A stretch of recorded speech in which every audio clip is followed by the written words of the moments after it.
This is sort of a sneak preview, if you will, of the way that the Illuvium franchise, future games, future modes and expansions, if you will, can be implemented. Whenever Aaron talks about this and whenever we talk about it internally, any game or property or whatever that we're going to be building in the future needs to be integrated on a fundamental level to what already exists. Yep. So for example, with land, the fuel that comes out of land will be used in every future Illuvium game. Yep. And so land doesn't just exist for the main game right now. It exists for all games in the future. And so this shows you that as we expand the Illuvium universe, you could insert buzzwords here, ecosystem, franchise, whatever words you want to use.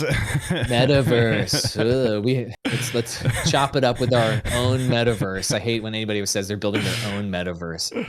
Anyway, the point of sharing that is they're all going to be fundamentally tied together on like a mechanical and fundamental level, a financial level, like an economy level, and then on a lore level, and then also on hopefully a user experience level and in some way. Yeah. So the reason why I'm sharing that is very different than legacy gaming. That's another fundamental way that that Illuvium is unique. Other gaming studios, let's take CD Projekt Red for example, they make The Witcher 1, The Witcher 2, The Witcher 3, and those games have no interoperability of any description. They're just entirely separate games.